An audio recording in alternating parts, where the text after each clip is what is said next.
성경 본문을 먼저 한번 읽어보겠습니다. 고린도전서 11장, 고린도전서 11장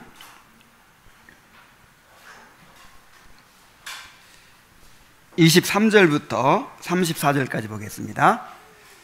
고린도전서 11장 23절부터 34절까지입니다.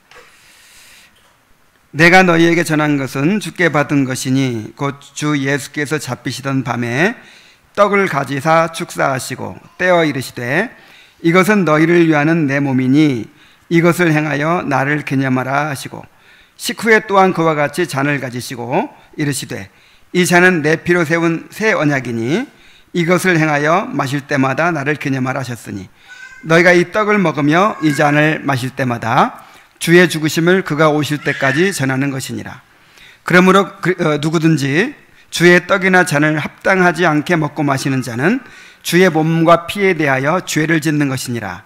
사람이 자기를 살피고 그 후에야 이 떡을 먹고 마실지니 잔을 마실지니 주의 몸을 분별하지 못하고 먹고 마시는 자는 자기의 죄를 먹고 마시는 것이니라. 그러므로 너희 중에 약한 자와 병든 자가 많고 잠자는 자도 적지 아니하니 우리가 우리를 살폈으면 판단을 받지 아니하려니와 우리가 판단을 받는 것은 주께 징계를 받는 것이니 이는 우리로 세상과 함께 정죄함을 받지 않게 하려 하심이라. 그런즉 내 형제들아 먹으러 모일 때에 서로 기다리라. 만일 누구든 시장하거든 집에서 먹을지니 이는 너희의 모임이 판단받는 모임이 되지 않게 하려 함이라. 그 밖의 일들은 내가 언제든지 갈 때에 바로 잡으리라. 아멘. 우리가 지금 크리스천이 아름다움의 궁전에 들어간 내용을 살펴보고 있습니다. 지난주에는 이제 문지기와 또 신중이라는 아가씨를 통해서 신앙에 대해서 검증을 받고 이제 아름다움의 궁전에 들어간 내용까지 우리가 살펴봤죠.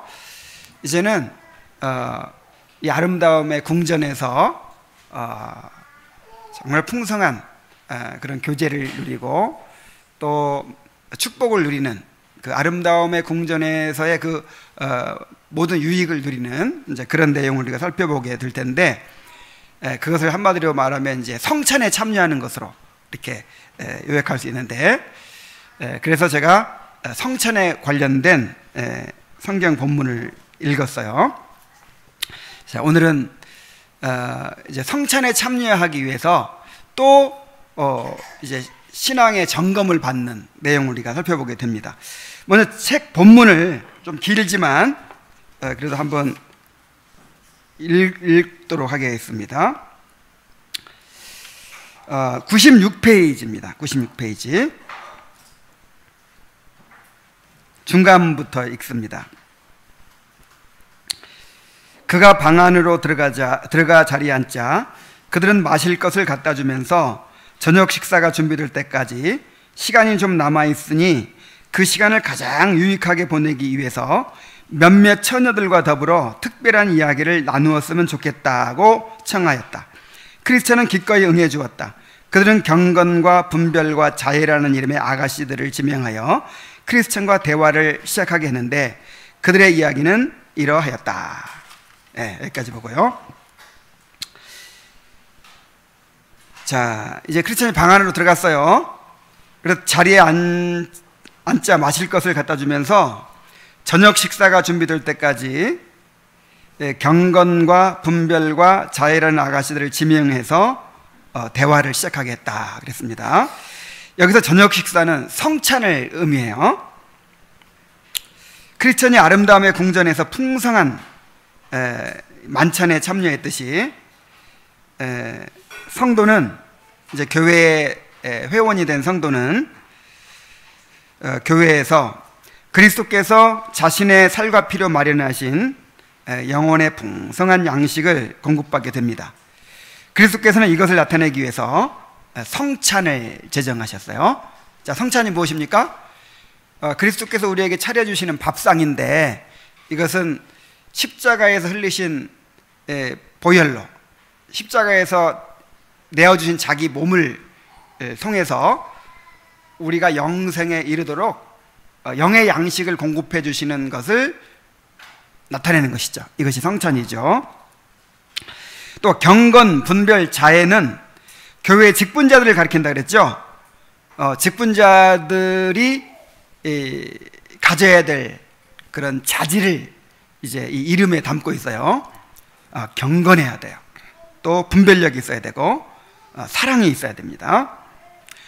그들과 나누는 특별한 대화는 크리스천이 성찬에 참여하기 합당한지 그 여부를 살피는 거예요. 자, 교회에 들어왔는데도 불구하고 또 성찬에 참여하기 전에 이제 그 성찬에 참여하기 합당한지 신앙을 점검하는 것입니다. 자, 성찬을 위해 신앙을 점검하는 일의 중요성을 우리가 살펴보죠.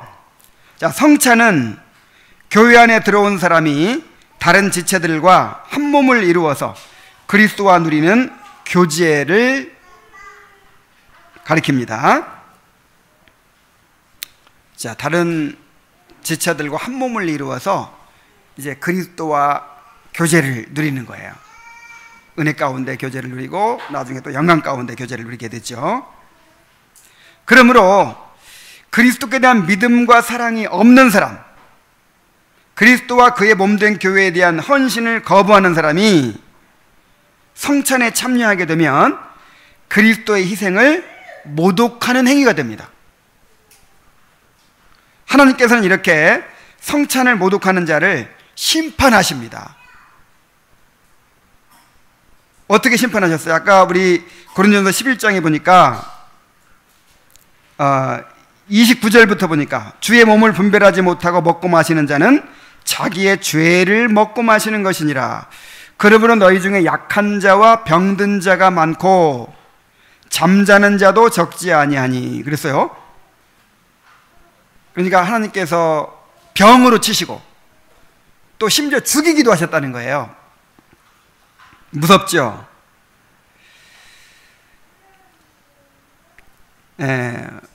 이 당시에는 이제 하나님의 직접 계시가 임하던 시대니까 아마 하나님의 심판도 하나님의 징계도 이렇게 직접적으로 많이 임했던 것 같아요. 그래서 오늘날도 성찬 함부로 했다고 막 당장 그냥 암에 걸리게 만들고 당장 죽이고 꼭 이렇게 하지는 않으시겠죠. 뭐 혹시 그렇게 할 수도 있지만 이제 보편적으로 오늘날에는 직접 계시가 임하는 시대가 아니기 때문에 그리고 하나님의 심판도 그렇게 직접적으로 이렇게 많이 임하는 시대가 아니에요. 그렇지만 어쨌든 이것은 하나님 앞에 범죄하는 일이고 자기를 분별하지 못하고 함부로 성찬을 행하고 또 받는 것은 정말 이것은 그리스도의 몸을 그 희생을 모독하는 일이고 정말 하나님 앞에 큰 죄를 짓는 일이란 말이에요. 그리고 하나님께 징계를 받을 수 있는 그런 일입니다. 그러므로 성찬에 참여하기 위해서는 자신을 잘 살펴야 돼요. 개인적으로 스스로 살필 뿐만 아니라 또 교회 직분자들이 성도들의 신앙을 점검해야 됩니다. 그래서 이 사람은 성찬에 참여하면 안 되겠다 하는 사람들은 제외시켜야 돼요. 물론 이제 여기에 대해서는 좀 이렇게 강하게 기준을 정하고 그렇게 시행하는 교회도 있고 좀 느슨하게 하는 교회도 있어요. 예를 들어서 조나단 에드워즈의 할아버지가 목회하던 교회에 조나단 에드워즈가 목회를 하러 갔잖아요. 근데 할아버지는 굉장히 엄격하게 참 반대로 내가 얘기했어요. 좀 느슨하게 그렇게 성찬을 시행했어요. 그래서 이제 이 조나단 에드워즈의 할아버지 목사님은 어떤 생각을 가지고 있냐면 성찬도 은혜의 수단이니까 성찬을 통해서도 믿음이 생기고 또 확실해질 수 있다. 그래가지고 좀 이렇게 불분명한 사람도 그냥 성찬에 참여시켰어요. 세례받고 또 이렇게 이제 신앙 고백하면. 근데 조나단 에드워즈는 달랐어요. 뭔가 확실한 사람만 참여해야 된다. 좀 신앙 고백이 분명해야 되고 또 회심의 증거가 분명해야 된다. 이 사람은 믿는다고만 했지 도대체 이거는 신앙인으로서 이게 살아가지 못하고 있는 사람은 이건 제외시켜야 된다 해가지고 철저하게 그렇게 이제 제한시켰어요. 그러다 쫓겨났어요. 어떤 것이 옳을까요? 지금 우리는 어떻게 하고 오죠? 우리는 그렇게 철저하게 하고 있지는 못합니다. 좀 느슨하게는 하지만 그렇다고 해서 또 너무 이렇게 그렇게 하지도 않고 있지만 어쨌든 그건 좀 더 나중에 이제 또 더 알아보기로 하고 어쨌든 이렇게 자기를 살피고 성찬을 행할 때 겸손과 감사를 불러일으키게 되고 주님께 대한 믿음과 소망을 증가시키며 교회에 대한 사랑과 연합을 강화하고 죄를 미워하고 버리게 되는 그런 거룩한 열매가 있게 되는 것입니다. 그러니까 성찬을 한 번씩 하고 나면요 우리의 마음이 새로워져야 되고 이 교회가 전체가 새로워져야 되는 거예요.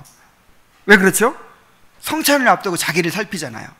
내가 주님께 대한 믿음이 있는지, 주님께 대한 헌신과 사랑이 있는지, 내가 성도에 대한 사랑이 있는지, 내가 정말 주님께 대한 감사가 있는지, 내가 죄를 버리고 정말 주님을 위해 살고자 하는지, 이런 것들을 스스로 살피면서 회개하고 또 주님의 은혜를 구하고 또 그렇게 살겠다고 결단하고, 자, 이렇게 하는 과정을 성찬 때마다 거치는 거예요.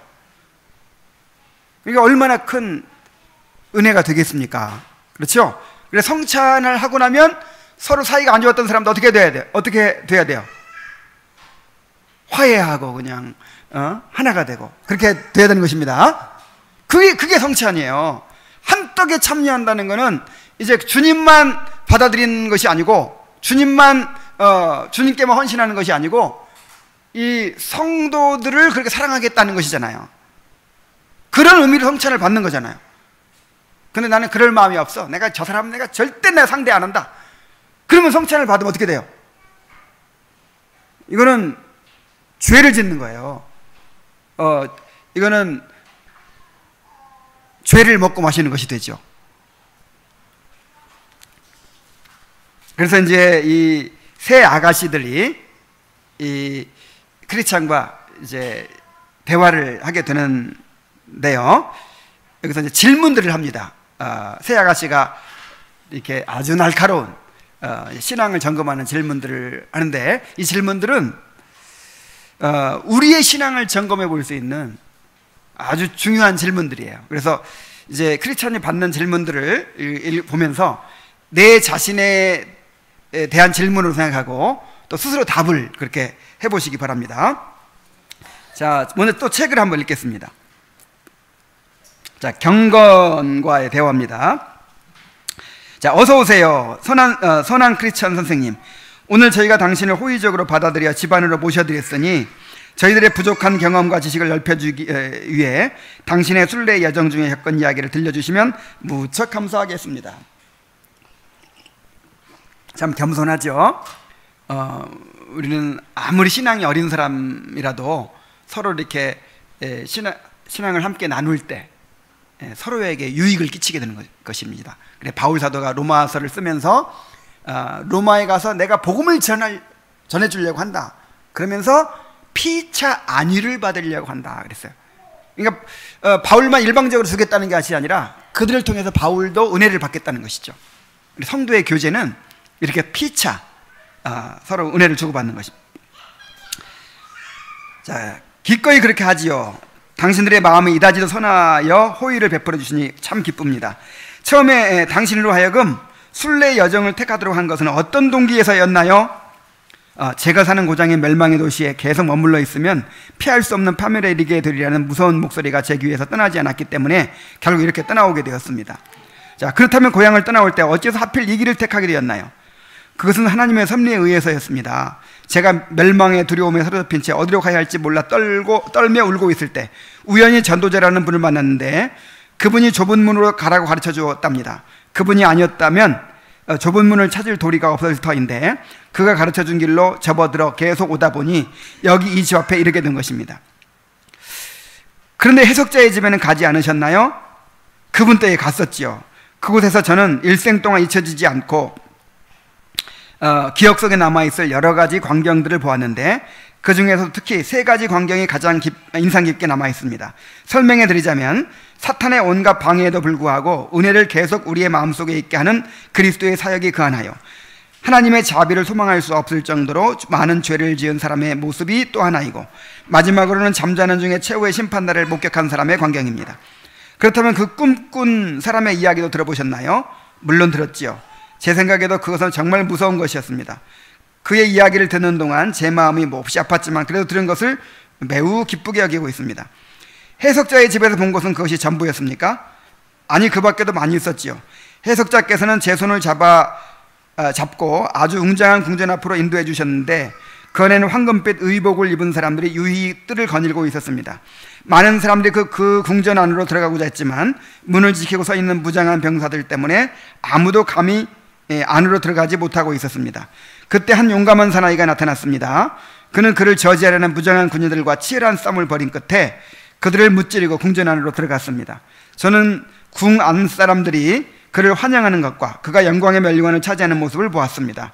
그러한 광경은 제 마음을 몹시 사로잡았으며 앞으로 가야 할 길이 많이 남아있지 않았더라면 그 친절하신 해석자의 집에서 1년 12달이라도 머물러 있고 싶었습니다. 그 밖에도 오시는 도중에 무엇을 보셨습니까? 여러 가지를 보았지요. 그 댁을 떠난 지 얼마 되지 않아서 제 생각에는 누군가 피를 흘리며 고통스럽게 나무 위에 못 박혀 있는 것을 본 것 같았습니다. 그런데 그분을 바라보자마자 제 등에서 짐이 떨어져 나가는 것이었습니다. 저는 그때까지 등에 지어진 무거운 짐 때문에 신음하고 있었으므로 전에 결코 볼 수 없었던 신비한 일이 일어났을 때 무척 놀라우면서도 한편 깊이 감사하지 않을 수 없습니다. 차마 보기에 가슴 아파서 참을 수 없는 광경이었지만 십자가에 달리신 분의 모습을 계속 보고 있노라니 광채를 바라는 세 사람이 제게 다가오는 것이었습니다.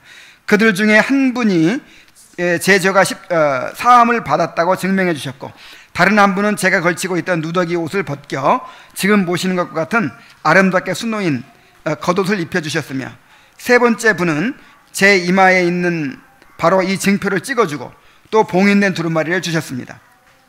이렇게 말하면서 그는 가슴속에 품고 있던 두루마리를 꺼내 그녀에게 보여주었다. 그 밖에도 많은 것을 보셨겠지요. 물론 많은 것들을 보았지만 가장 감명 깊은 것들만을 당신께 말씀드린 것입니다.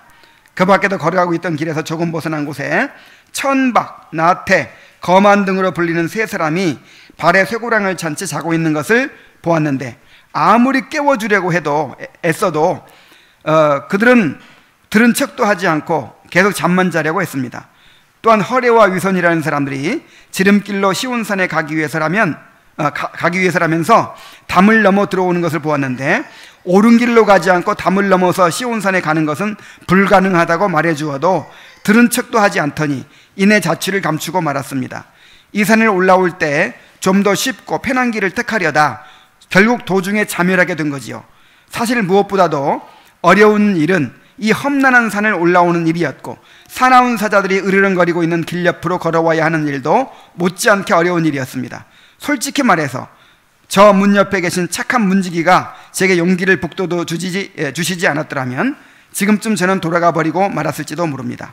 제가 무사히 여기까지 올 수 있도록 은혜를 베풀어 주신 하나님께 감사드리며 또한 저를 이토록 환영해 주신 여러분들께 진심으로 감사드립니다. 네, 여기까지 이제 경건과의 문답이 끝났어요. 자, 경건의 질문을 하나하나 보죠. 자, 경건의 질문은 주로 죄의 각성과 속죄의 경험, 또 영적 지식에 대한 점검입니다. 자, 이렇게 질문하죠. 첫 번째 질문. 처음 당신으로 하여금 순례의 여정을 시작하게 한 것은 어떤 동기에 섰나요? 이렇게 물어보니까 크리스천이 이렇게 대답을 해요.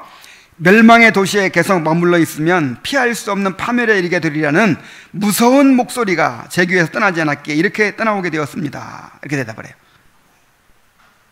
자, 순례의 길을 왜 떠나게 됐어요? 죄에 대한 각성이 있었기 때문입니다. 그러니까 이 사람에게 죄에 대한 각성이 있는지를 점검하는 거예요.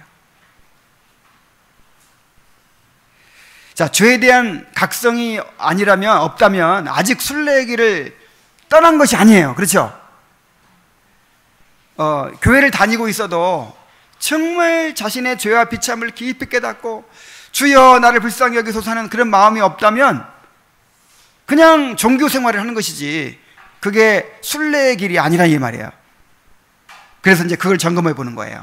아, 이 사람이 진짜 죄에 대한 각성이 있었는가? 자, 여러분 스스로도 점검해 보세요. 자, 두 번째 질문입니다. 고향을 떠나올 때 어째서 하필 이 길을 택하게 되었나요? 이렇게 물어보니까 어디로 가야 할지 몰라 떨며 울고 있을 때 전도자라는 분을 만났는데 그분이 좁은 문으로 가라고 가르쳐 주었답니다. 이렇게 대답을 하죠. 자, 크리스찬은 정말 하나님의 은혜로 전도자를 만났어요. 그래서 바른 말씀을 듣고 이제 바른 길을 택하게 된 것이죠. 자, 여러분 이런 확신이 있습니까? 지금 내가 좁은 문으로 들어와서 지금 좁은 길을 가고 있다. 자, 이런 확신이 있어요? 정말 그런 확신이 있는 사람들은 행복한 사람들입니다. 자, 세 번째 질문. 해석자의 집에 가지 않으셨나요? 이렇게 물어보니까 거기서 평생 잊혀지지 않을 여러 가지 광경들을 보았는데 그 중에 세 가지 광경이 가장 인상 깊게 남았습니다. 사탄의 방해에도 은혜의 불을 일으키는 그리스도의 사역. 자, 사탄이 끊임없이 불을 꺼버리려고 막 찬물을 꼈는데도 그리스도께서 기름을 계속 부어주고 계시기 때문에 그 불길이 꺼지지 않았어요. 자, 이것을 보았고, 그 다음에 더 이상 회개할 수조차 없는 이제 그런 상태에 빠진 그 철정에 갇힌 사람. 야, 정말 계속 성령의 음성을 거부하고 계속 불순종하고 계속 패역한 길을 가다가 아주 그냥 마음이 완고해져 버려가지고 이제 회개할 수조차 없게 되어버린, 정말 이제는 영원히 마귀의 포로가 되어버린 그런 사람의 모습을, 자, 그 사람이 처음에는 아주 신실한 크리스찬이었다고 했잖아요. 신실한 크리스찬의 모습을 하고 있었는데 이렇게 돼버린 거예요. 자, 이 모습을 또 인상 깊게 이제 봤어요. 그 다음에 또 꿈의 마지막 심판날을 못 깨간 사람, 최후 심판. 그리스도께서 재림하셨는데 심판이 내려지는데 다 들림받고 자기만 들림받지 못하고 이제 영원한 심판에 처하게 된 거예요. 자, 크리스찬은 성령의 가르치심을 받아서 이 순례 여행에 필요한 그 영적 지식을 잘 깨닫고 있었어요. 자, 이 해석자는 성령님을 가르친다 그랬죠. 해석자의 집에서 이것저것 보고 배우고 그래가지고 이제 순례 여행에 필요한 그런 지식들을 잘 이제 갖추었기 때문에 이 크리스찬이 끝까지 갈 수 있었어요. 우리가 이렇게 영적인 지식이 있어야 됩니다. 정말 성령의 가르치심을 받아야 돼요. 성령의 가르치심을 받아서 그렇게 영적인 지식을 가지고 있어야 순례 여행을 할 수 있는 것입니다. 자, 네 번째 질문. 해석자의 집에서 본 것은 그것이 전부였습니까? 이렇게 물어보니까 한 가지 마음을 사로잡은 광경을 이야기해요. 황금빛 의복을 입은 사람들이 거닐고 있는 웅장한 궁전이 있었는데 많은 사람들이 그 궁전에 들어가고자 했지만 무장한 병사들 때문에 들어가지 못했어요. 그때 한 용감한 사나이가 무장한 군인들과 치열한 싸움을 벌인 끝에 궁전으로 들어가서 영광의 면류관을 차지하게 되는 장면. 그 장면이 마음을 강하게 사로잡았다는 거예요. 그래서 이 크리스찬은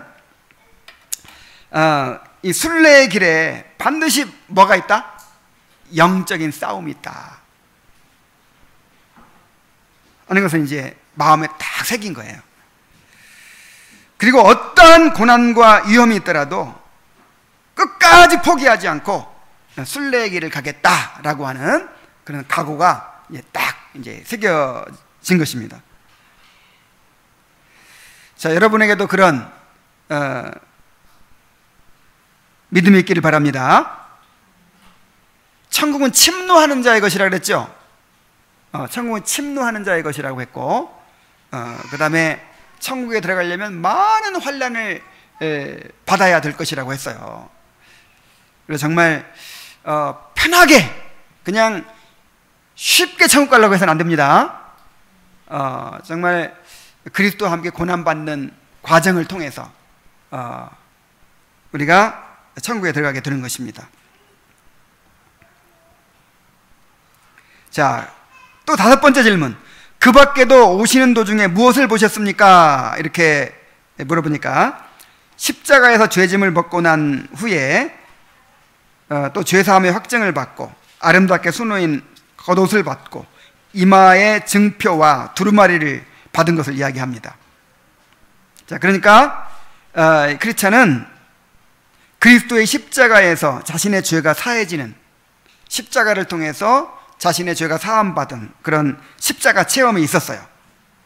그리고 하나님이 자신을 의롭다고 인정해 주시고 양자로 삼으셨다는 그런 확신이 있었어요. 그리고 하나님께서는 나에게 언약의 말씀을 주셨다는 사실을 확신하고 있었습니다. 자, 여러분에게도 이런 믿음이 있습니까? 자신을 점검해 보시기 바랍니다. 그 다음에 6번째 질문이에요. 그 밖에도 많은 것을 보셨지요? 이렇게 물어보니까 이제 여러 가지 대답을 해요. 천박, 나태, 거만과의 만남, 그리고 허례와 위선과의 만남, 그리고 곤고산을 올라간 것, 그리고 사자 2마리 옆을 지나온 것, 그리고 문지기를 만나 도움을 받은 것들을 이야기합니다. 크리스찬은 정말 체험이 있는 신앙이죠. 순례 여행에서 겪었던 여러 가지 일들을 통해서 하나님의 은혜를 경험하고 또 영적인 지식을 얻게 됐어요.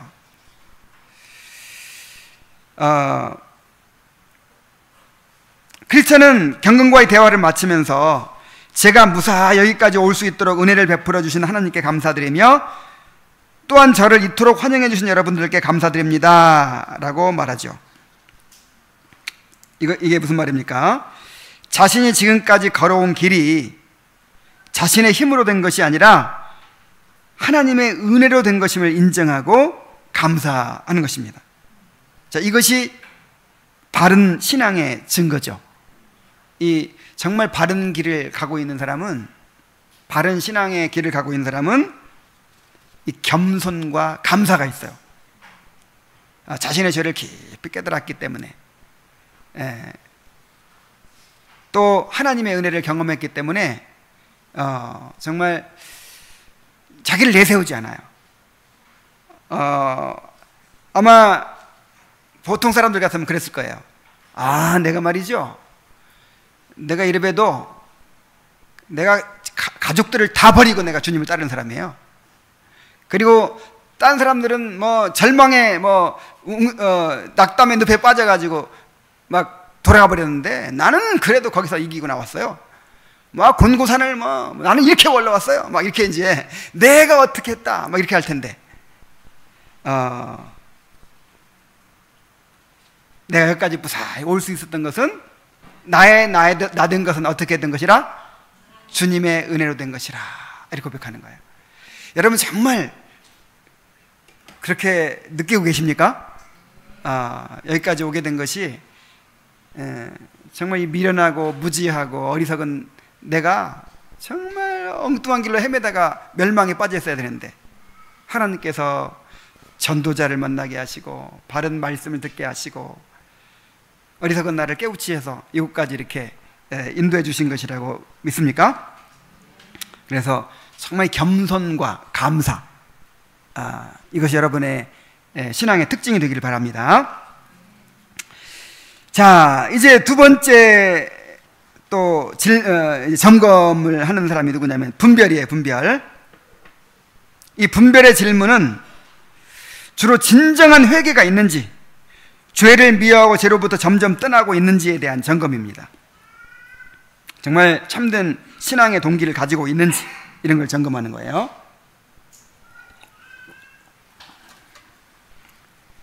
자, 이런 것들을 점검해 봐야겠죠. 자, 한 번 그냥 예수 믿을 때 회개하고 마는 건가요? 그렇지 않죠. 우리가 이 회개는 시작이에요. 시작. 첫 번째 회심은 시작입니다. 이제 평생 회개하는 삶을 사는 거예요. 그래서 계속해서 회개가 이루어지고 있는지, 그리고 죄를 미워하고 죄로부터 점점 벗어나고 있는지, 이게 중요한 거예요. 이게. 분별을 읽어봐야죠. 또 이때 분별이 다가오더니 크리스천에게 몇 가지 질문을 하고 그에게 대답을 듣고 싶어 했다. 이따금 떠나오신 고향이 생각나지 않으십니까? 예, 종종 생각이 나기도 하지만 부끄러움과 실증을 함께 느끼곤 하지요. 그들이 나오며 본향을 생각하였더라면 돌아갈 기회가 있었으려니와 그들이 이제는 더 나은 본향을 사모하니 곧 하늘에 있는 것이라. 그 밖에도 좋아하던 것들이나 친밀한 관계를 맺던 사람들에 대하여 미련이 남아있지는 않습니까? 다소의 미련이야 있죠. 그러나 그런 것들은 제 의지에 반하는 것들입니다. 그 중에서 특히 저와 고향 사람들 모두가 크게 희열을 느꼈던 세속적이고 유격적인 향락들이 지금에 와서는 저의 고통이요 슬픔이 되었습니다. 지금 저에게 제가 하고 싶은 일들을 선택하라고 한다면 저는 결코 그런 것들을 생각지도 않고 더구나 선택하지도 않을 겁니다. 그러나 종종 제가 마음먹은 대로 허선한 일을 하려고 하면 뜻밖에도 제가 가장 미워하는 악한 일들이 저를 따라다니곤 합니다.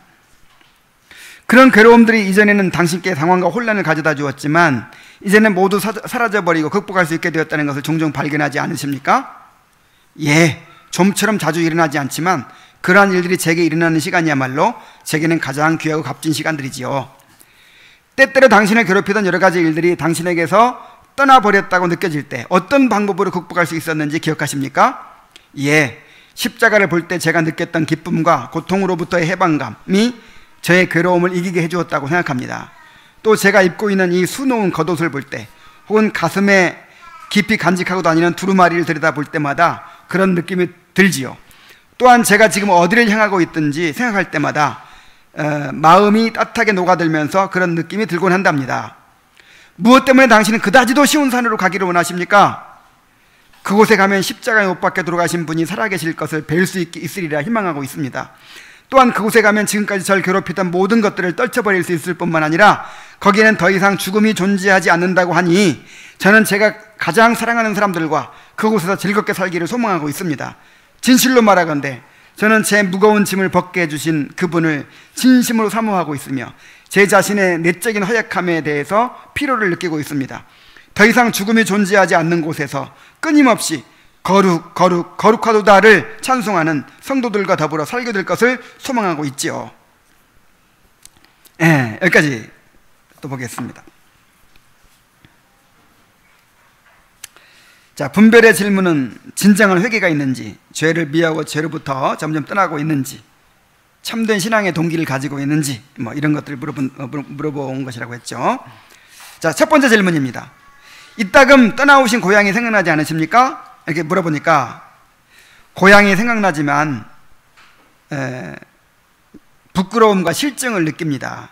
이제 더 나은 본향을 사모합니다. 이렇게 대답하고 있어요. 자, 이 크리스찬은요, 세상에 대한 미련을 떨쳐버린 사람이에요. 그리고 오직 천국을 사모합니다. 아브라함과 그 족장들이 그랬죠. 히브리서 11장 15절로 16절에 보면은 그들이 나온 바 본향을 생각하였더라면 돌아갈 기회가 있었으려니와 그들이 이제는 더 나은 본향을 사모하니 곧 하늘에 있는 것이라. 이러므로 하나님이 그들의 하나님의 일컬음 받으심을 부끄러워하지 아니하시고 그들을 위하여 한 성을 예비하셨느니라.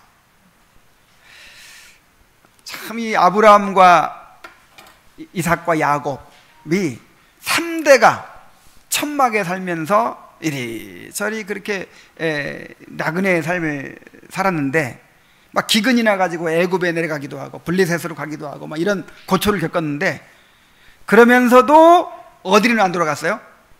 고향으로 안 돌아갔어요. 그러니까 고향에서 편하게 살던 때가 그래도 뭐 조금이라도 이렇게 좀 그러고 싶은 마음도 없진 않았겠지만은 거기서는 막 우상숭배가 있고 세상에 향락이 있고 막 그런 곳이었잖아요. 근데 하나님께서 이제 거룩한 삶을 살도록 거기서 분리해내서 가나안 땅에 살게 하신 거예요. 그래서 나그네의 삶을 살면서도 이렇게 하나님과 교제하면서 동행하는 삶이 더 좋은 거예요. 그래서 다시는 고향으로 돌아가지 않는 거예요. 이삭을 결혼시킬 때도 혹시라도 이삭이 거기에 정을 줄까봐 신부감을 구하는데 절대로 데리고 가지 말아라, 이렇게 어려운 미션을 주잖아요. 그냥 신부만 그냥 데리고 오라는 거예요.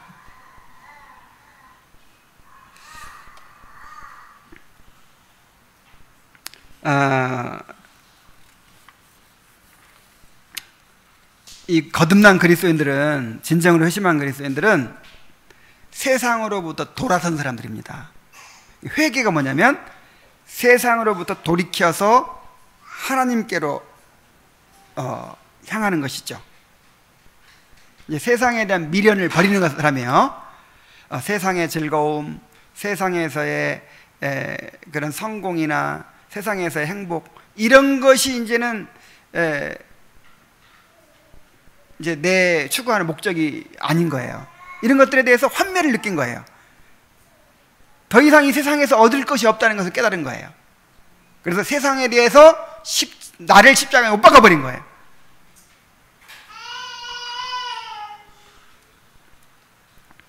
자, 또 두 번째 질문이 있습니다. 좋아하던 것들이나 친밀한 관계를 맺던 사람들에 대하여 미련이 남아있지는 않습니까? 조금 뭐 순간순간 미련이 없지는 않겠지만 그것들은 제 의지에 반하는 것들입니다. 과거의 향락은 지금은 내 고통이고 슬픔이 되었습니다. 다시는 그런 일을 선택할 수 없을 것입니다. 그러나 때로는 내 원대로 되지 않을 때가 있습니다. 이렇게 대답을 하죠. 왜 자꾸 이걸 물어보는 거예요? 이 거듭난 의지가 있는지. 이 진정한 회심은요, 의지가 변하는 거예요. 의지가. 물론 이제 지식을 갖게 되는 것이고, 그 다음에 또 거룩한 감정을 갖게 되는 것이고, 그리고 의지가 변하는 거예요. 의지가. 근데 크리스천은 뭐라고 그래요? 이런 것들은 이제 내 의지에 반하는 것들입니다. 그리고 다시는 내가 그런 것들을 선택할 수 없을 것입니다. 이렇게 이제 답을 하죠. 그런데 그러면서도 때로는 내 원대로 되지 않을 때가 있다는 거예요. 로마서 7장 19절에 내가 원하는 바 선은 행하지 아니하고 도리어 원하지 않은 바 악은 행하는도다. 24절에 오호라 나는 곤고한 사람이로다. 이 사망의 몸에서 누가 나를 건져내랴. 그래서 이 크리스찬은요, 정말 그런 이 세상의 즐거움, 그런 세상의 향락, 그런 죄된 즐거움들을 버리고자 하는 의지가 있어요. 버리고자 하는 의지가. 그런데 때때로 이제 거기 빠질 때도 있죠. 그럴 때는 어떻게 돼요? 큰 고통과 슬픔을 느끼는 거예요.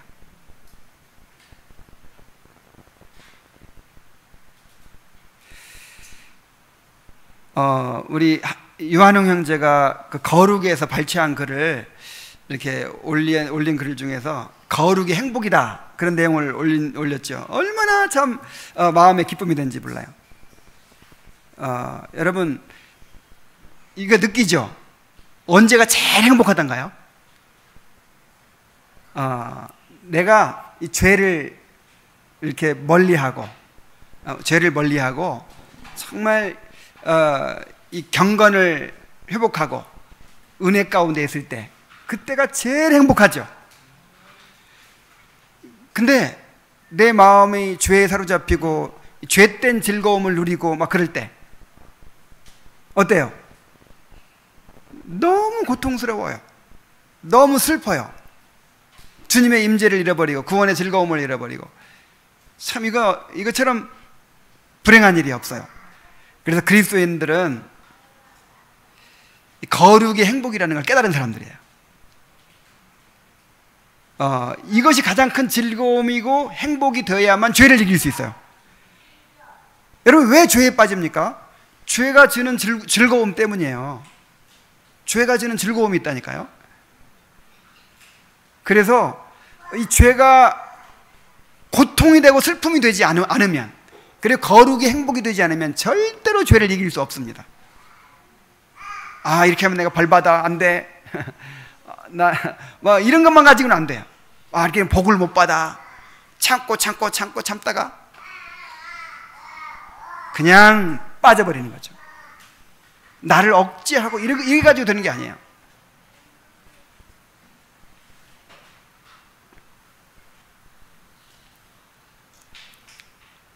여러분은 정말 그런 거룩해지고자 하는 강렬한 의지를 가지고 계십니까? 정말 그렇게 되고 싶어요? 그렇게 기도합니까? 하나님, 내가 정말 거룩한 삶을 살게 해주시옵소서. 그런 의지를 가지고 우리 하나님께 은혜를 구하고 있습니까? 그리고 이 죄를 미워하고 죄를 슬퍼하고 그 죄에 사로잡히는 것을 너무 고통스러워하고 정말 그렇게 하고 계십니까? 이제 그거를 점검하는 거죠. 자, 세 번째 질문입니다.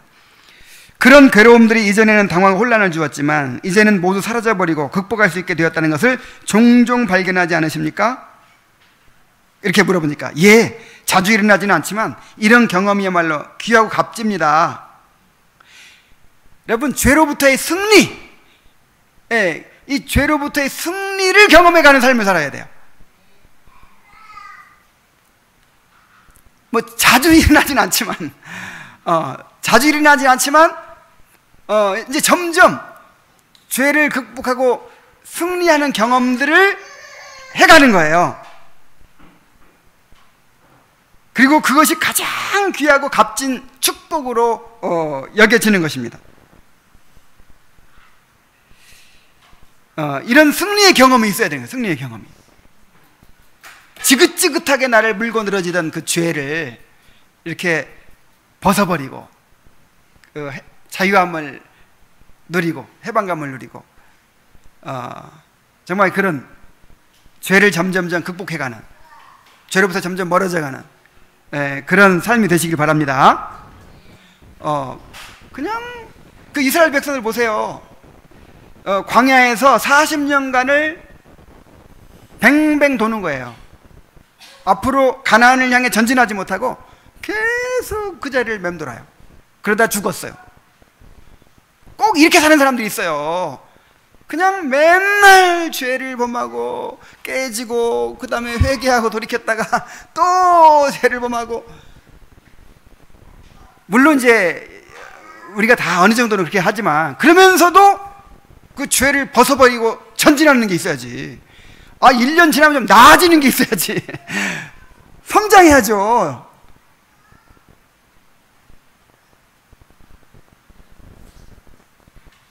정말 그의 안에서 성령이 역사하고 계신다면, 정말 은혜가 역사하고 있다면 그렇게 해가 갈수록 달이 갈수록 점점점 그렇게 죄로부터 벗어나게 될 줄로 믿습니다. 점점 가벼워지는 거예요. 점점 가벼워지는 거예요.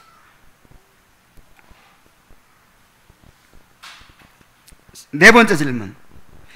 때때로 당신을 괴롭히던 여러 가지 일들이 당신에게서 떠나버렸다고 느껴질 때 어떤 방법으로 극복할 수 있었는지 기억하십니까? 그러자 이렇게 대답을 해요. 십자가를 볼 때 느꼈던 기쁨과 해방감, 또한 입고 있는 겉옷을 볼 때, 그리고 가슴에 간직한 두루마리를 들여다볼 때, 또한 지금 내가 어디를 가고 있는지 생각할 때 느끼는 기쁨입니다. 그랬죠? 그러니까 우리가 이 시험을 이기는, 죄를 이기는 그 무기가 무엇인지를 알 수 있어요. 무엇입니까? 십자가를 바라보는 것이죠. 십자가. 이 그리스도의 십자가, 나를 위해서 십자가 달려 죽으신 그리스도의 그 희생을 우리가 생각할 때 이제 그 십자가를 내 삶에 적용하는 것이죠. 그 십자가의 보혈로 내가 죄에서 벗어났습니다. 정죄를 받지 않게 됐습니다. 뿐만 아니라 내가 그리스도와 함께 십자가에서 죽었어요. 죄에 대해 죽어서 내가 죄의 지배를 받지 않습니다. 그래서 이제 그 그리스도의 십자가를 바라보고 그 십자가의 능력을 힘입는 것이죠. 그리고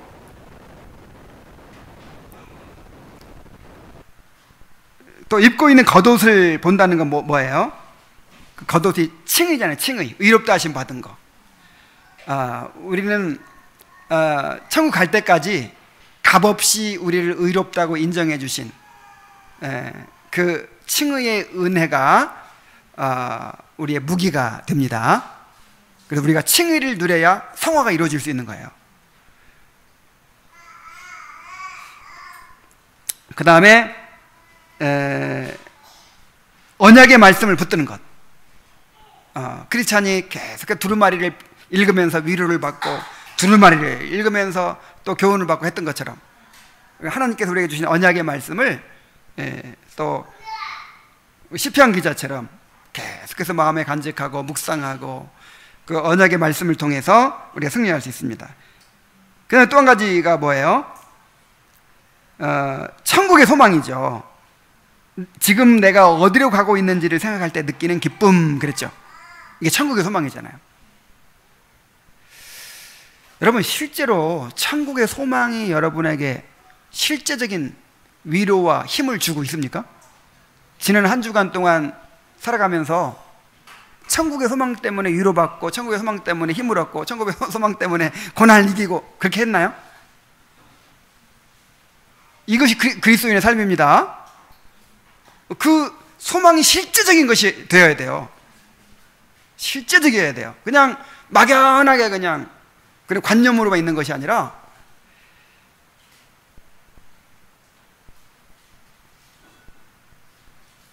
천국의 소망 때문에 우리가 힘을 얻고 위로를 항상 얻어야 합니다. 그래서 어떤 어려움을 당하든지 어떤 고난을 당하든지 항상 천국의 소망을 생각하세요. 영원토록 영광을 누릴 텐데 그것을 준비하고 있는 거잖아요. 지금 잠깐 동안의 고생이 그 영원한 영광을 준비하는 기간이잖아요. 그걸 바라보면서 견디는 거죠.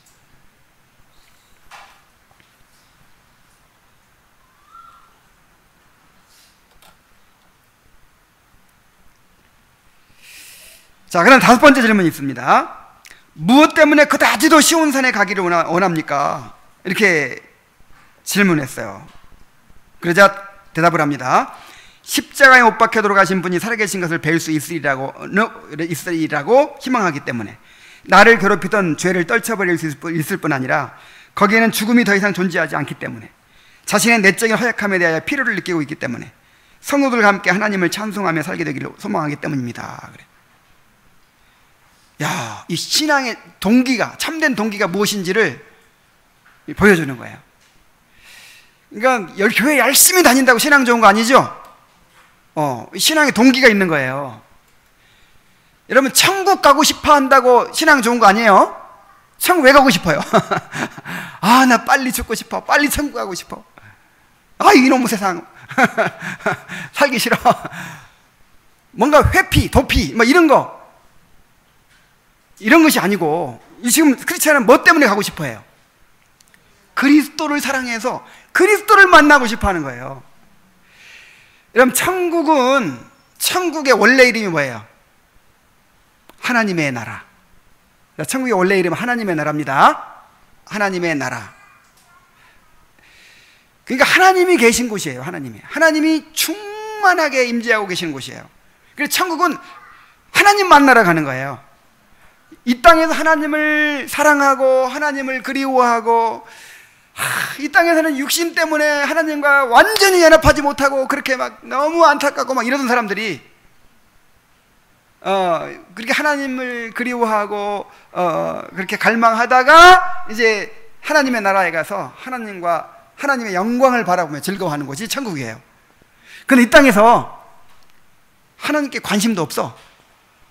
하나님을 사랑하지 않아요. 지옥은 안 가고 천국은 가고 싶지만, 근데 하나님을 사랑하는 마음은 없어. 그냥 내가 시간만 나고 마음대로 할 수만 있으면 내 좋아하는 거 막 어디 술집에 가고 싶고 어디 세상에 뭐 놀러 다니고 그렇지. 정말 하나님의 성전에서 하나님의 아름다움을 앙망하며 그런 관심도 없어. 이런 사람들을 천국에 딱 데려다 놓으면 그게 지옥돼요. 그게 아이고 뭐 불편해. 여러분 그렇지 않겠어요? 나를 너무너무 좋아하는 사람이 있다면 나하고 한 방에 딱 갖다 놓으면 어떻게 되겠어요? 너무 좋을 거예요. 근데 나하고 전혀 나한테 관심도 없고 그냥 나 대하기 어려운 사람인데 나하고 한 방에 딱 하루 종일 지내라고 놔두면 지옥이에요, 지옥. 그래서 정말 내가 천국 왜 가고 싶어 하는지를 생각해 봐야 돼요. 그리스도를 만나고 싶어서 가고 싶어요? 그래야 되는 것입니다. 그리고 크리스찬의 대답을 보세요. 이 죄를 벗고 싶어서. 이제 구원받은 성도들에게 있어서 가장 큰 문제가 뭐가 되죠? 죄예요, 죄. 그러니까 죄에 대한 고통 때문에, 죄에 대한 그런 아픔 때문에 이제는 현실에서 당하는 고통이 이제는 두 번째가 돼버리는 거예요. 이제는 상대화 돼버리는 거예요. 이 본질적인 고통이 죄가 되는 거예요, 죄. 그래서 죄를 벗고 싶어서. 지금은 내가 죄를 벗어날 수가 없잖아요, 그죠? 그래서 늘 죄로 인해서 그렇게 슬퍼하고 죄로 인해서 고통하고 그러는데, 이제 내가 구원이 완성되고 죄를 완전히 벗어버릴 때가 옵니다. 우리가 천국에 들어갈 때. 그래서 천국 가고 싶어 하는 거예요. 그리고 내가 내적인 허약함에 대해서 필요를 느끼고 있기 때문에, 그러니까 영원한 안식을 얻고 싶어 하는 것이죠. 또 성도들과 함께 하나님을 찬송하며 살게 되길 소망하기 때문에 이제 이 교회의 완성을 바라보는 거예요. 이 교회가 영광스럽게 완성돼서 교회와 함께 하나님을 영원토록 찬송하며 즐거워하게 되는 것을 바라보는 것이죠.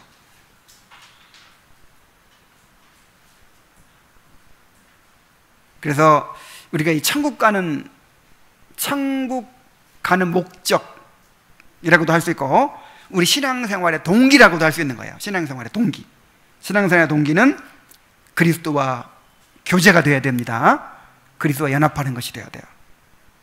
또 죄를 벗어버리는 것이 되어야 돼요.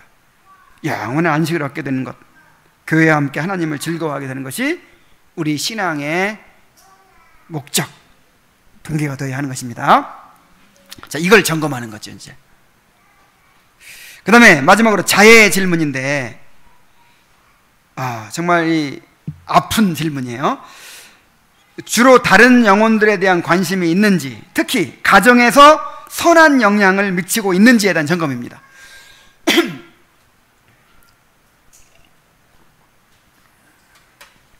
그 사람이 진짜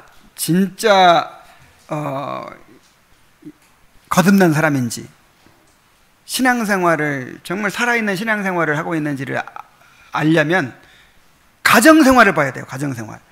가정에서 선한 영향을 드러내고 있는지, 또 믿지 않는 가족들에 대해서 정말 아파하고 구원하고자 하는 그런 간절한 마음이 있는지, 이걸 보고 하는 거예요. 그걸 이제 점검하는 것입니다. 당신은 가정을 가지고 계십니까? 예, 아내와 4명의 어린 자식들이 있죠. 그렇다면 당신은 왜 아내와 가족들을 함께 데리고 오지 않으셨나요? 아픈 데를 찌르고 있어요.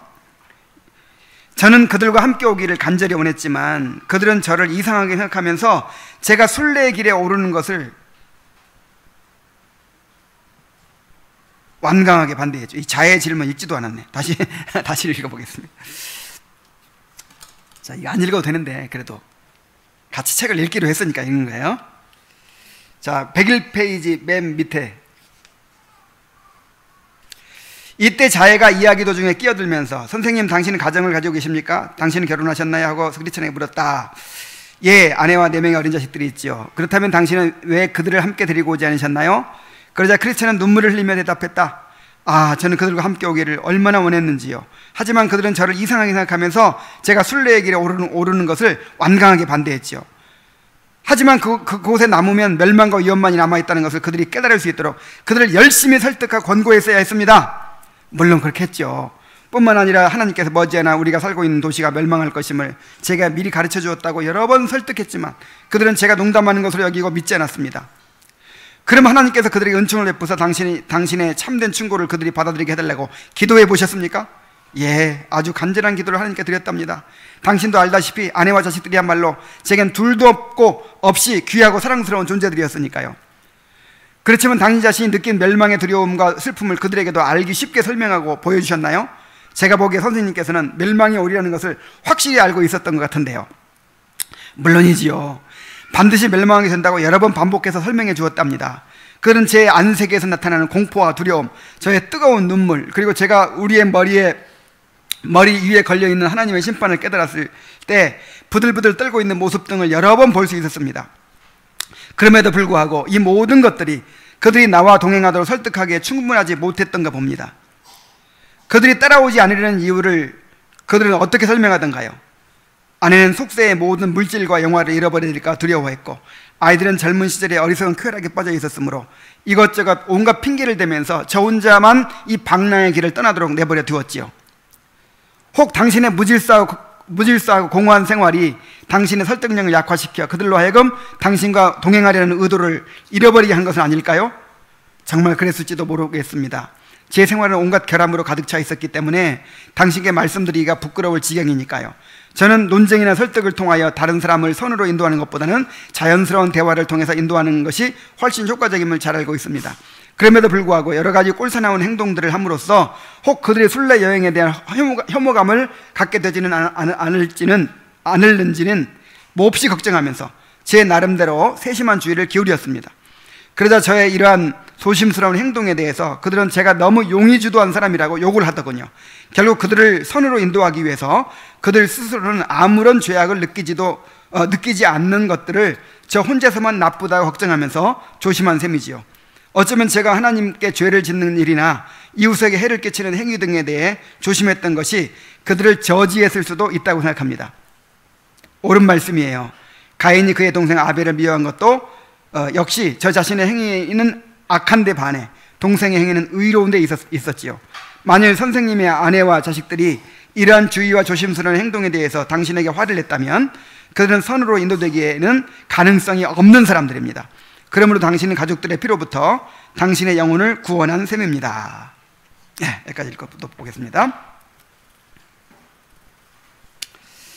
자, 당신은 가정을 가지고 계십니까? 그러니까 4명의 아내와 4명의 어린 자식들이 있지요 하고 답했고, 그렇다면 당신은 왜 아내와 가족들을 함께 데리고 오지 않으셨나요? 하니까 저는 그들과 함께 오기를 간절히 원했지만 그들은 저를 이상하게 생각하면서 제가 순례의 길에 오르는 것을 완강하게 반대했죠 라고 대답했어요.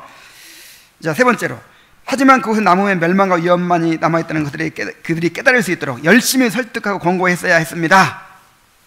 그러자 여러 번 설득했지만 그들은 제가 농담하는 것으로 여기고 믿지 않았습니다. 그랬어요. 자, 크리스천은 믿지 않는 가족들을 위해서 열심히 설득하고 권했다고 했어요. 자, 여러분 이렇게 하고 있습니까? 그 다음에 4번째, 그럼 하나님께서 그들에게 은총을 베푸사 그들이 받아들이게 해달라고 기도해 보셨습니까? 이렇게 물어보니까 예, 아주 간절한 기도를 하나님께 드렸습니다. 아내와 자식들이야말로 제겐 둘도 없이 귀하고 사랑스러운 존재들이었으니까요 하고 대답하죠. 자, 크리스천은 믿지 않는 가족들을 위해서 간절히 기도했어요. 정말 날마다 기도해야 됩니다. 날마다 우리 믿지 않는 가족들을 위해서 하나님께서 구원해 달라고 날마다 기도해야 돼요.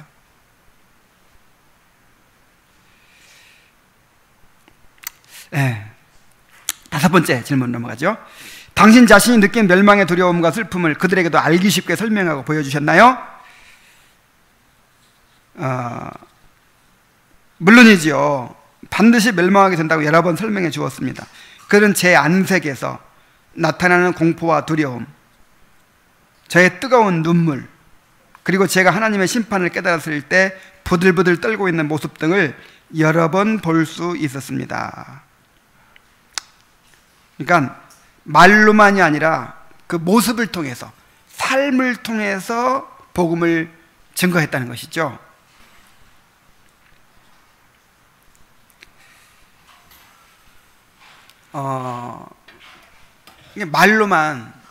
말로만 하나님을 알아가야 한다, 하나님을 경외해야 된다, 말로만 천국에 가야 된다, 정말 지옥은 너무 두려운 곳이다, 이렇게 하는 것이 아니라 내가 그렇게 지옥을 두려워하는 거예요.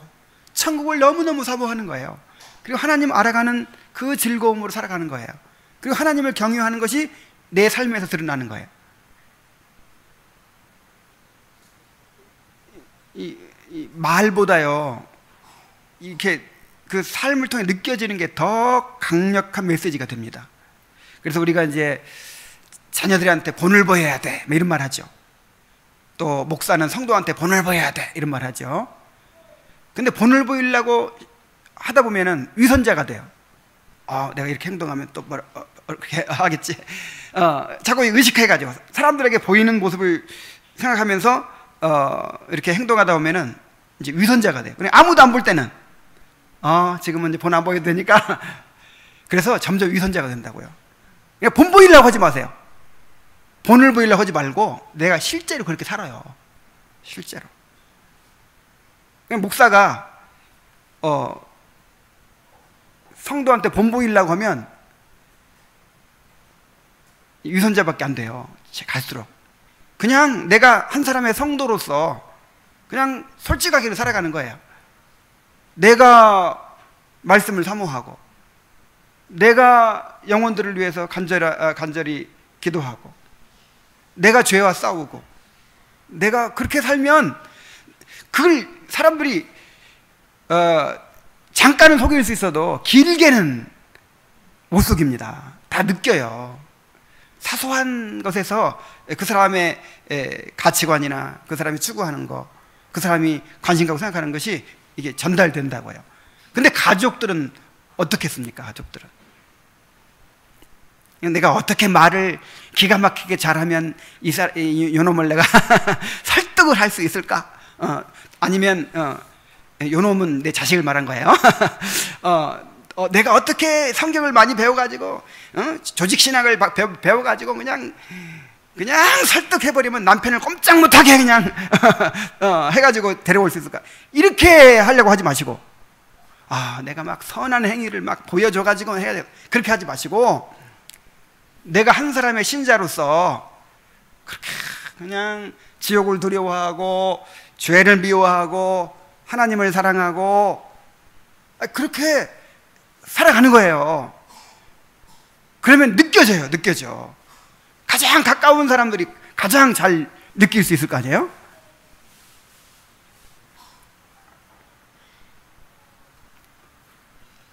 그래서 크리스천은 이 안색에서, 내 안색에서 나타나는 공포와 두려움, 그리고 뜨거운 눈물, 그리고 하나님 심판을 깨달았을 때 그 부들부들 떨고 있는 모습, 이런 것들을 이제 이 사람들이 다 봤다는 거예요. 자, 6번째 질문. 그들이 따라오지 않으려는 이유를 그들은 어떻게 설명하던가요?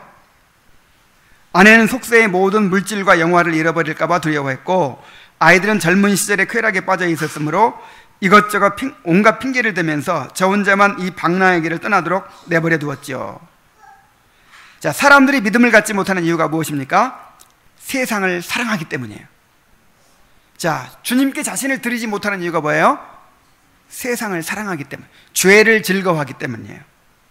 그래서 자신의 죄와 비참의 상태를 깨닫지 못하면, 죄를 각성하지 못하면 절대로 그런 삶을 포기할 수 없습니다. 그래서 이 죄를 각성하게 된 사람들은 정말 큰 복을 받은 사람들이죠. 자, 마지막 질문. 혹시 당신의 무질서하고 공허한 생활이 설득력을 약화시켜서 그들로 하여금 당신과 동행하려는 의도를 잃어버리게 한 것은 아닌지요? 아이고, 정말 질문이 너무 날카롭죠? 이 질문 그대로 우리 성도들한테 다 하면 좋을 것 같아요. 참, 여기에 대해서 자신 있게 대답할 사람이 누가 있겠어요? 그래서 이 크리스찬도 이제 정말 그랬는지 모르겠습니다. 제 생활은 온갖 결함으로 가득 차 있었기 때문에 당신께 말씀드리기가 부끄러울 지경이니까요. 이렇게 이제 인정을 하죠. 참, 이렇게 완전한 사람이 어디 있겠어요? 그래서 여러분, 아까도 얘기했지만 우리가 우리의 완전한 모습을 보여주라는 거 아닙니다. 얼마나 우리가 더 훌륭하면 얼마나 더 훌륭하겠어요. 목사가, 여러분, 목사가 절대 더 훌륭한 거 아니에요. 절대 오해하시면 안 돼요. 다만 나를 본받으라 하는 건 무슨 뜻이냐면, 내가 이렇게 부족한 가운데도 불구하고 넘어지면서도 다시 주님 은혜에 의지해서 일어나고, 그래도 포기하지 않고 다시 또 주님을 따르고 하는 이걸 본받으라는 거지. 이걸 나의 이렇게 완전하게 행하는 모습 본받으라, 그게 아닌 거예요. 부모가 자녀한테도 그걸 보여주는 거예요. 완벽하지 못한데 완전한 거 보여주려고 자꾸 하니까 위선자가 되지. 죄를 범하고도 회개하는 모습, 부부싸움하고도 다시 화해하는 모습, 요게 본이에요. 요게 아이들 안 볼 때만 싸우고 한 번도 안 싸우는 척하고, 그게 아니라 싸웠다가도 저렇게 화해하는구나, 요게 본이에요.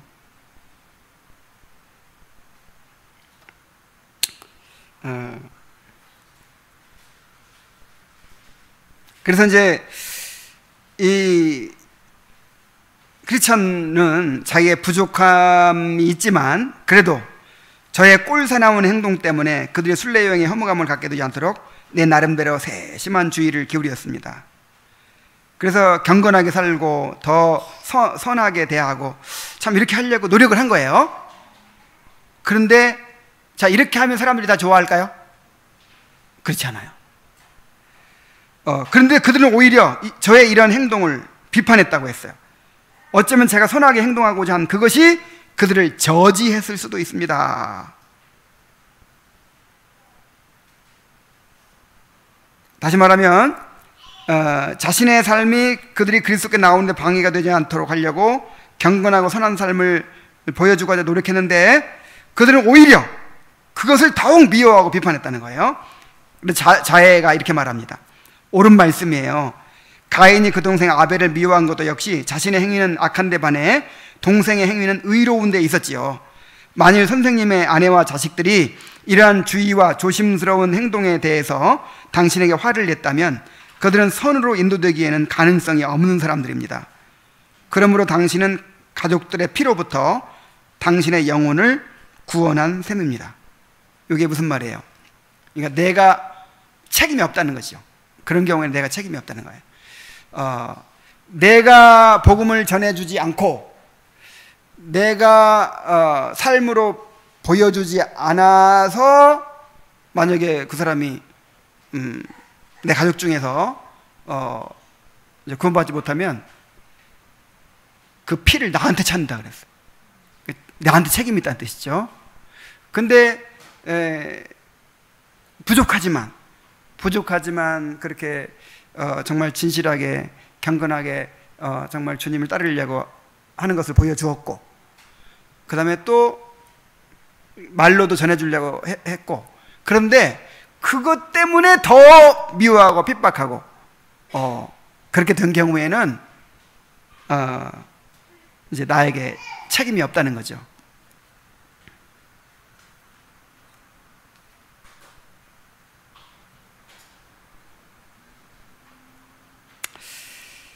에스겔서 3장 19절에 내가 악인을 깨우치되 그가 그의 악한 마음과 악한 행위에 돌이키지 아니하면 그는 그 죄악 중에서 죽으려니와 너는 내 생명을 보존하리라 그랬어요. 그래서 정말 바울 사도가 이제 그 에베소 교회에서 마지막으로 떠나는 거예요. 떠나면서 이제 로마로 가는 길에서 이제 체포가 되죠. 그리고 마지막 고별 설교를 이제 하면서 이렇게 했어요. 내가 모든 사람의 피에 대하여 깨끗하다. 왜냐하면 내가 꺼리지 않고 하나님의 뜻을 다 전했기 때문이다. 이렇게 말하고 떠났어요. 정말 나도 그렇게 나중에 고별 설교를 그렇게 할 수 있었으면 너무 좋겠어요. 내가 하나님의 진리의 말씀을 전하고 그 다음에 이렇게 설교만 해서는 안 되겠죠. 정말 죄에 빠진 사람은 돌이키도록 권면하고 이렇게 이제 그렇게 할 말을 다 한 거예요. 할 도리를 다 한 거예요. 그러면 그 사람들이 구원받지 못하더라도 내 책임이 아니라 이 말이죠. 그 사람들 책임이지. 근데 만약에 내가 이제 바울처럼 고별 설교를 하면서 내가 다 진리를 전해주지 못한 거예요. 그래가지고 사람들이 멸망하게 되면 얼마나 참 큰 책임이 있겠습니까? 마음이 무겁겠습니까? 그런 것처럼 여러분의 가정에서도 꼭 가정만이 아니죠. 여러분들에게 지금 영향을 받고 있는 여러분의 친구들, 주위 사람들에 대해서 정말 이렇게 책임감을 가져야 한다 이 말이죠. 그래서 왜 이걸 점검하냐면요, 그 진정으로 회심한 사람인가를 점검하는 그 표징 중에 하나가 뭐냐면 다른 영혼에 대한 관심이에요. 내가 죄를 각성하고 그 다음에 구원의 은혜를 경험하고 하나님을 알아가는 기쁨을 이제 체험하고 그 다음에 죄와 싸우고 이것이 이제 가장 나의 큰 이슈가 됐죠. 그러다 보니까 다른 사람을 봐도 그게 보이는 거예요. 자, 머리 깎는 사람은 뭐만 보여요? 머리만 보여요. 신발 장사 발만 보여요. 그런 것처럼 나한테 가장 중요하고 절실한 체험이 바로 경험이 이것이기 때문에 사람들을 보면 그 영혼의 상태가 보이는 거예요. 야, 차 좋다. 화장 잘 받았네. 뭐 이쁘네. 날씬하네. 이게 보이는 게 아니고 저 영혼이 보이는 거예요. 영혼이. 저 사람 지금 세상의 즐거움에 사로잡혀 있구나. 구원받아야 할 텐데. 저렇게 가다 보면은 지옥 가는데 이제 이게 먼저 보여야 되죠. 그래서 다른 사람들이 구원받게 되기를 간절히 갈망하게 된다는 거예요. 여러분 그런 갈망이 있습니까? 정말 그런 갈망을 가지고 여러분들의 가족들을 위해서 또 여러분들의 직장 또 주위 사람들을 위해서 그렇게 기도하고 그렇게 복음을 드러낼 수 있게 되기를 바랍니다. 자, 여기에 나오는 모든 질문들 정말 통해서 우리 자신을 점검하고, 자, 그렇다고 해서 이런 질문을 해가지고 딱 합격해야만 성찬 받을 수 있다, 그건 아니에요. 부족할지라도 받을 수 있다고 했죠. 부족할지라도 회개하면서 하나님의 은혜를 구할 때 이제 자격이 있는 거예요. 그래서 성찬을 받을 때마다 정말 자기의 그 신앙을 점검하고 그렇게 받게 되기를 바랍니다. 기도하겠습니다.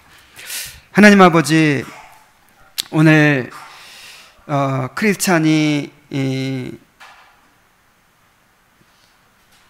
신앙을 점검받은 내용을 우리가 보면서 우리의 신앙을 스스로 점검해 보았습니다. 아버지 하나님, 정말 부족함이 많습니다. 참으로 우리 안에 구원의 은혜를 주셨는데 그 은혜가 더욱 충만해져서 이 크리스찬과 같이 이러한 은혜의 증거들이 풍성하게 우리 삶에 드러날 수 있도록 인도하여 주옵소서. 예수님의 이름으로 기도하옵나이다.